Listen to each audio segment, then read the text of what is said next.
Alright, welcome back to a brand new video of the Targeted Individual Program, Targeted Individual Experience. So right now, I was going to clean up the living room, but I said, you know what, let me fog it out for any bugs and stuff like that. So that's what I'm doing right now, fogging out the living room, and then I got to go pick up my daughter from school, take her to the boys and girls, and then come back and, air out the living room. And then I'll start folding clothes and stuff like that. So I figure I'll do that right now, so that way if I start folding clothes and put it away, and the clothes are any sorts of, you know, bug or insect in there, at least I fogged it out and it'll be, that. So anyhow, I come into, a Pam's room because, excuse me, because I have to be in a separate room while the living room is being fogged out. I can't stay in the kitchen either because the kitchen is open or what have you. So anyway, I just come to, and as I come in here, I tell you, she doesn't clean up, right? It's been a while since I've actually cleaned up her bedroom. I refuse to do it. It's been a couple of years because I'm not doing all this. And even when I said to her, "I'll help you clean," she never takes the time or put aside any sort of time so that I can help her clean up her bedroom, because she doesn't want to. She's comfortable like this. She doesn't want it. And I've told her years ago. I said, listen, every time I clean up, you come home to a very clean house, very clean bedroom. All I ask you to do is just go through the clothes. What you don't wear, put it back in the bag. What you wear, put it away. That way, because I said to her, eventually, what you're going to do is going to start piling up and piling up and piling up, and then it's going to get so cluttered that you're going to be turned off if you want to clean up, right? But that's the mindset of hoarders, right? The people who have psychological issues, but they don't want to deal with it, right? So as I come in here, what she did is that before she went on vacation, she cleared out, made a pathway, to the bedroom. I mean, to the bedroom, to her bed, and even up until yesterday, right? Coming here today now, I just walked into her bedroom, and right, look, I mean, this has been like this, but this was all cleared away, right? When I'm walking, this was all cleared. This stuff was on top of here. It was up there. So what did she do? Whatever she was looking for, she just threw everything down and left it on the ground, just like this. Okay? Just left it. Her bedroom was cleared. I mean, her bed, not her bedroom. Her bed was cleared off. There was nothing on her bed. And again, between last night and this morning, I guess she was unpacking from her vacation, and she just left everything on the bed. Everything on the bed. And I told her, I said, listen, start off very simple. Start off with your bed.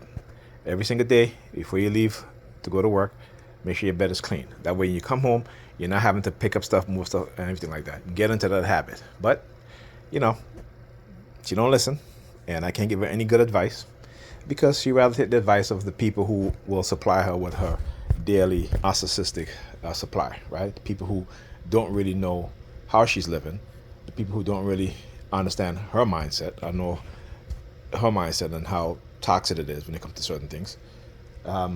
She can always talk about, well, I work and he doesn't work and he's on disability or have you. But this is not my house. This is not my house. And she tells me all the time, this is not my house. We're not in a relationship, right? So the whoever it is that is seeing or what have you ain't coming over to clean up her house, right? Because if she kept her house clean, what I'm saying, I would just go pick up my daughter, drop off to the boys and girls, what have you, or go to the library, right? Help her with her homework. When her mother comes, drop her home. But she doesn't want to keep her apartment clean because she's chaotic in her mind, and that chaoticness plays out in reality. And you can look at her apartment and how she keeps it. Okay? Then on top of that, she's not cooking all the time for the kids. Right? She's not doing it. Then when she wants to work late, whenever, it's convenient for me to be here. So she'll make it seem like if, again, and they will make it seem as if, oh, I want to be here. I don't want to be here, but I have to be here for my kids. Right? And for her too. So not just for the kids, and for her too. Though we may not be in a relationship, like I said, I understand her mindset and I try to compromise with her. But when it comes the other way around, no. Okay? She's talking about boundaries. But yet when it comes to my boundaries, for her, I shouldn't have no boundaries when it comes to her. She can do whatever what she wants, say whatever she wants, and I should have no boundaries to that. But she can have boundaries when it comes to certain things, right? And again, that's her. It's fine. It's fine. But don't expect people to respect your boundaries when you don't respect their boundaries, right? But that's the mindset of today's women, modern women, particularly black women. I should say not black women, but Negro-European women. Okay, they've been lied to so much, and the only benefit they're getting out of the lie is dick, fantasy, a little some vacation, going up, having a good time, right? When you look at their mental health, when you look at their physical health, they're sacrificing all of that for those momentary happiness, just momentary, going out, what have you. But when it comes home, when they get back home, having to deal with their children, having to deal with how their apartment looks or how their house looks, it's non-existent. They don't find happiness in keeping a clean house. They don't find happiness in helping their children develop to be great kids and great children and great young adults, right? They don't find happiness in that. But what they do find happiness is riding the car carousel, being in the rotation of a man that they, somehow feel like, one day they're going to get him. You just got to be patient, just like his other, his other rotations of women. They all think in the same way, and this is what they don't understand, right? Because they all think that they're special to that man, right? They all think that they're special, but they're not special. They will spend money on a man who used them for sex, as opposed to spending money on the man that they were with, who had a dream, but because he didn't have what the other man had, which again they're never going to get because men are smarter now and understanding how these women move. This is why they're not getting married.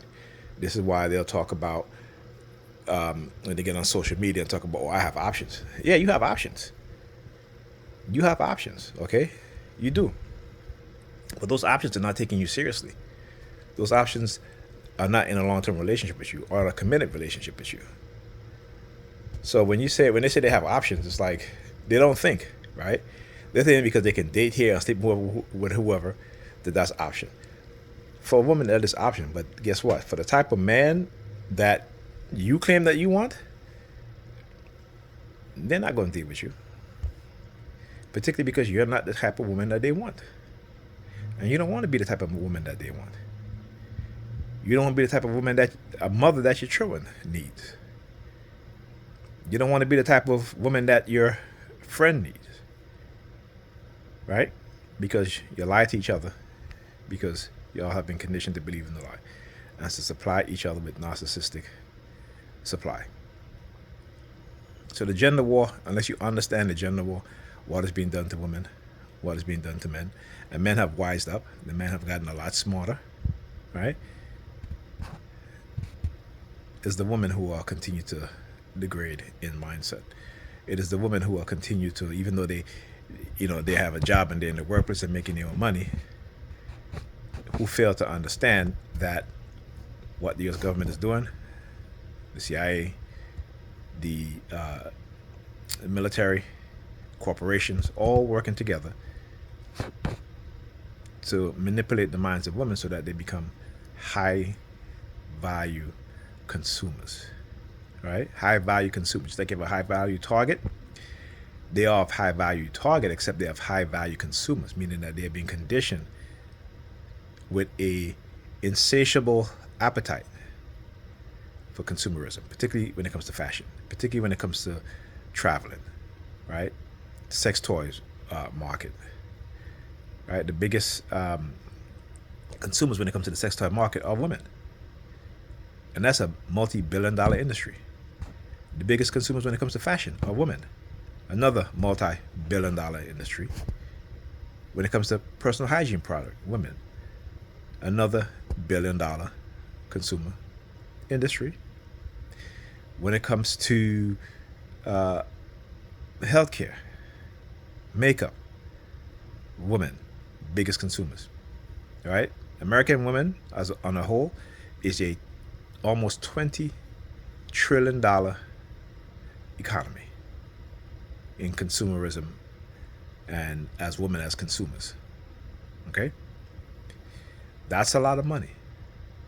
And like I said, these corporations have every vested interest in coddling women because this is where their wealth continue to be generated from, also not just in land, but also in consumerism, and also in the manipulation of the minds of women, particularly when it comes to the gender war, particularly when it comes to women taking all these, the airline industry, right? The biggest consumers, women.